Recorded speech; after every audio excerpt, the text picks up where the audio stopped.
Whole grains are an important source of dietary fiber and other nutrients. Healthful diets rich in dietary fiber have been shown to have a number of beneficial effects, including decreasing risk of heart disease and promoting regularity. Some examples of whole grain products would include whole wheat bread, whole wheat cereal, and brown rice. But wait a minute. Haven't you heard that carbohydrates are bad, that we should not be eating them? Well, it's simply not true. So we're here to help clean up the issue. Foods containing carbohydrates are an essential part of a healthful diet. In addition to whole grains, healthy foods that provide carbohydrates as well as other nutrients are fruits, vegetables, and fat-free or low-fat milk products. Unfortunately, many of us don't always choose the best carbohydrate foods. There are some foods with carbohydrates with added sugars or fats that we need to watch out for, such as cakes, cookies, crackers, candy, donuts, to name a few. Foods with carbohydrates that many of us need to eat more of contain dietary fiber. One example is whole grains. In addition, some refined grains can be good for us because they may be fortified with folic acid or other essential nutrients. Whole grains are just that, whole. Nothing has been added or taken away by processing. When whole grains are processed, some of the dietary fiber and other nutrients are removed. A processed grain is called a refined grain.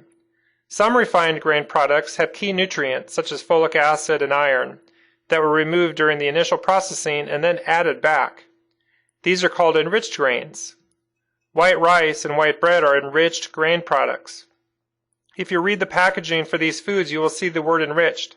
Some enriched grain foods have extra nutrients added. These are called fortified grains. Many ready-to-eat cereals are fortified. At least half of the grains that we eat should be whole grain. Other grains should be fortified or enriched.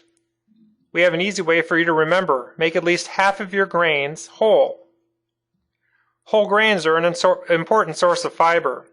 Many packaged foods have fiber information on the front of the package. For example, the package might say, excellent source of fiber, contains fiber, rich in fiber, or high in fiber. The nutrition facts label will list the amount of dietary fiber in a serving in a percent daily value. Look at the percent daily value column on the nutrition label. 5% or less is considered low dietary fiber, and 20% or more is considered high. Check the product name in the ingredient list. For many but not all whole grain products, the word whole or whole grain may appear before the name. For example, whole wheat bread. Remember though, since some whole grain foods cannot necessarily be identified by their color or name, for example, brown bread, 9-grain rice, hearty grains bread, and mixed grain bread are not always whole grain. You need to look at the ingredient list also. The whole grain should be the first ingredient listed. How much dietary fiber do you need? The recommended dietary fiber intake is 14 grams per 1,000 calories consumed. Yes, we know, more counting, but take heart. Your healthy heart, that is.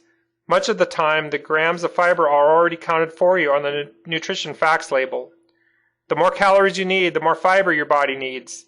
And that is why the more calories you need, the more servings of fruits and vegetables and whole grains you need. Aha, so there really is some logic to all of this.